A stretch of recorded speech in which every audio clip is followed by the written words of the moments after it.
Did you know that the tallest trees in the world, the California redwoods, grow in near total silence? Their ascent isn't accompanied by fanfare. There's no sound as they push through the soil as saplings. No applause as they stretch past the canopy. For centuries they grow in quiet, ignored by the forest around them, until one day, they are so immense, so unignorable, that they change the very ecosystem they inhabit. They cast a long shadow everyone must eventually acknowledge. Your journey is no different.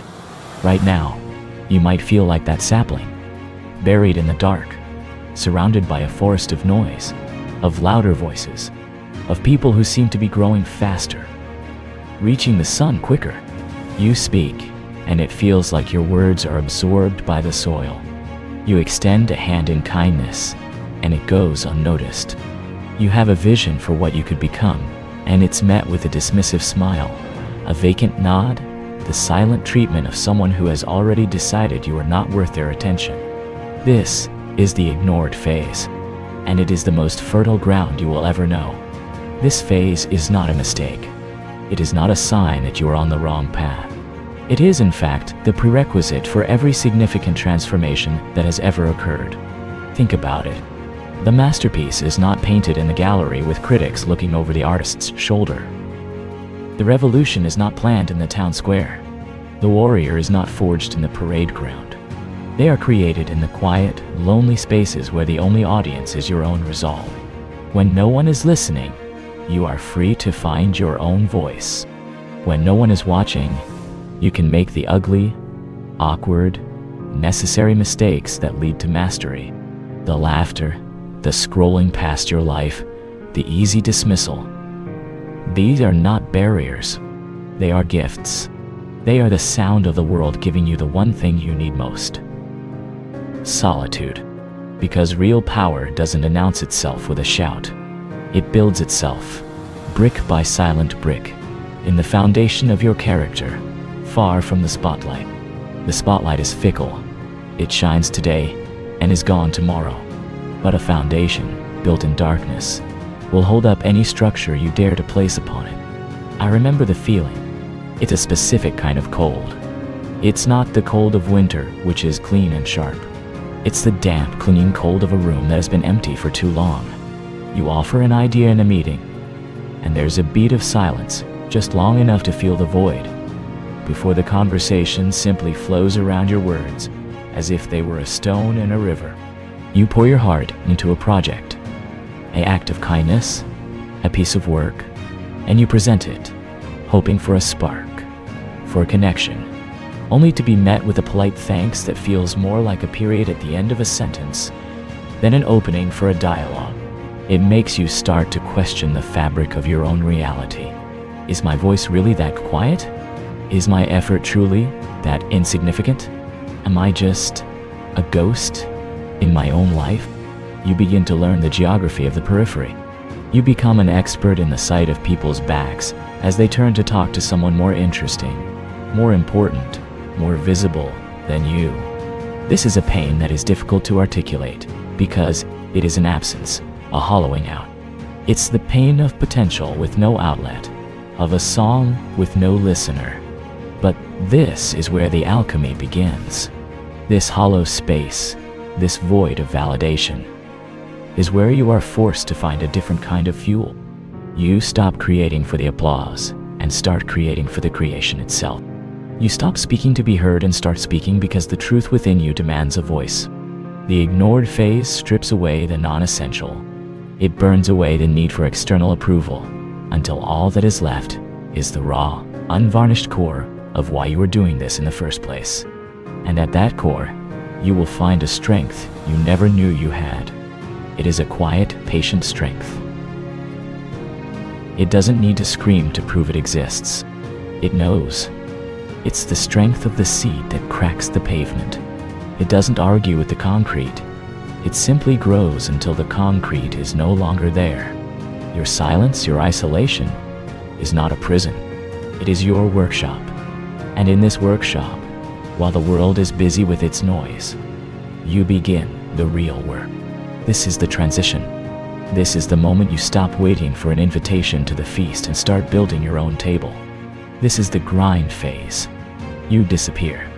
Not in the dramatic running into the wilderness sense. You disappear from their radar.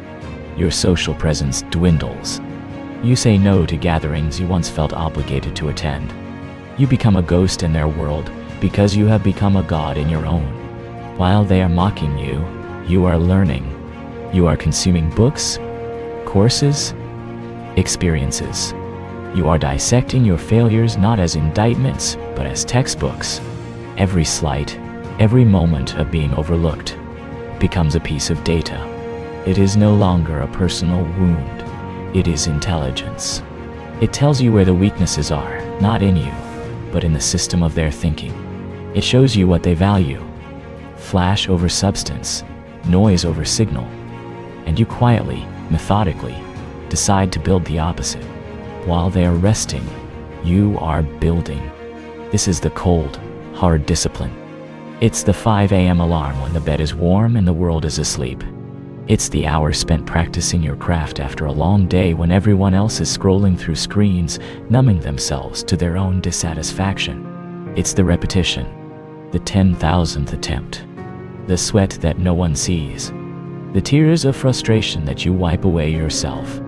You are building a fortress, and every skill you acquire, every ounce of knowledge you gain, every small victory over your own laziness and fear is another stone in the wall. You are not building it to keep people out, but to create a space so strong, so secure, that nothing from the outside can ever shake your inner peace again. While they are forgetting you, you are becoming unforgettable. This is the most crucial part. You are not just acquiring skills. You are undergoing a metamorphosis. The person they knew, the one they felt comfortable ignoring, is ceasing to exist. You are shedding that skin. It's a slow, often painful process. It feels like molting. The old insecurities, the need for their approval, the fragile ego, it all has to be scraped away. What is emerging is something harder, more refined, more complete. You are no longer the sapling. You are the deep spreading root system. You are the strong, resilient trunk. You are the branches learning to reach for a higher sky. This stage requires a profound focus. It requires you to turn a deaf ear to the distant echoes of their world. You have to become so engrossed in your own becoming that their opinions become like static from a radio station you no longer listen to. This focus is a form of power. It is the power of directed energy. A laser beam is just light until it is focused, and then it can cut through steel. You are that beam. You are focusing all your scattered energy into a single, unstoppable point. There will be days when the silence is deafening, days when you look at the mountain you have to climb and feel the sheer weight of it all. You will wonder if it's worth it. You will miss the easy validation, the simple belonging of being part of the crowd, even if that crowd was ignoring you. This is the test. This is the fire. Will you turn back for a few crumbs of acknowledgement, or will you stay the course for the feast that awaits you at a table you built yourself? The choice, in these moments, is everything. Every time you choose the grind, you are casting a vote for the person you are destined to become. You are saying, with your actions, that your potential is more important than their present opinion of you. And then, one day, it happens. It's not a dramatic announcement. It's not a grand unveiling. It's an organic, almost quiet emergence. The grind phase ends not with a bang, but with a realization. You realize you are ready. This is the return phase. You don't return to the old places with a triumphant shout. You simply step onto a new stage, a stage you built, and you begin to do what you were always meant to do. And the world, which had forgotten you, suddenly takes notice. It's not that you sought them out. It's that your light has simply become too bright to ignore. They will see your success. It might be a project you launch, a position you earn, a piece of art you create, a state of peace you embody that seems unshakable. They will see it, and a confusion will cross their faces. It's the confusion of cognitive dissonance.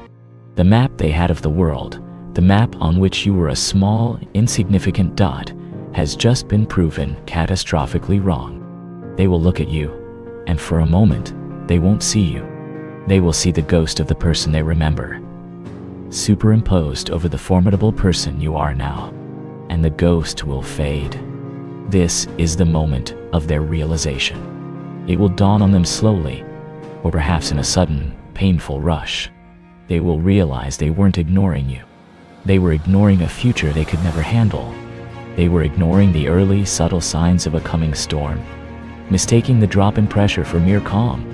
They were ignoring the first few notes of a symphony, dismissing it as background noise. And now the entire orchestra is in full swing, and the music is so powerful, it shakes the walls of their own complacency. Your success becomes a mirror, and in it, they are forced to see their own stagnation. Your discipline reflects their laziness. Your focus reflects their distraction. Your evolution reflects their decay. But here's the most important part. The core of this entire transformation. When you see this realization in their eyes, you will feel nothing. Not the hot, sharp sting of revenge. Not the petty glee of being proven right. You will feel a calm, quiet detachment. Why? Because their opinion is no longer your currency. Their validation is no longer your fuel. You have built an internal engine that runs on something far more potent and sustainable. You look at them and you feel a distant, almost academic sense of pity. You realize that they were never the enemy. They were merely the context, the friction that helped sharpen your blade. The real battle was never with them. It was with a weaker version of yourself that needed them. And that version of you is gone. This isn't about revenge. Revenge is a small, hot fire that burns the one who holds it. It means you are still tied to them, still reacting to them. Your rise is not a reaction. It is an action. It is the culmination of 1,000 silent choices you made for yourself. It is evolution. You have evolved past the ecosystem that could no longer contain you. The fish does not seek revenge on the pond it outgrows. It simply swims to the ocean. You have swum to your ocean. Your success is not a message to them. It is a message from you to you, confirming what you suspected all along, that you were capable of this, that you were always meant for more. So, let them ignore you now. Do not fight it. Do not plead for their attention. Do not waste a single ounce of your precious energy trying to convince them of your worth. Your worth is not a thesis to be defended. It is a fact to be demonstrated. Let them underestimate you. Their underestimation is your strategic advantage. It gives you cover. It allows you to move in the shadows, to build without interference, to grow without being pruned by their envy or their doubt. Understand this on a cellular level. Silence is not weakness. Silence is the sound of power loading. It is the click of the arrow being drawn back on the bowstring. The farther the draw, the more potential energy, the greater the impact upon release. Your period of silence of being ignored is that draw. You are storing energy. You are aiming. You are preparing for a flight that will arc further and strike truer than anyone could have predicted. And when you finally rise, when you break through that canopy and feel the sun on your face for the first time, it won't be a victory cry against them. It will be a quiet, internal confirmation. It will be a reminder, whispered on the wind to anyone who has ever felt invisible, that you were never lost. You were never broken. You were never insignificant. You were simply, powerfully, and deliberately in preparation. You were a masterpiece in the messy hidden stages of creation. And now, the world gets to see the finished work. Keep building. Keep learning. Keep embracing the beautiful, brutal, transformative silence. Your time is coming. And when it arrives, it will not ask for permission from those who once overlooked you. It will simply be, and that will be enough. That will be everything.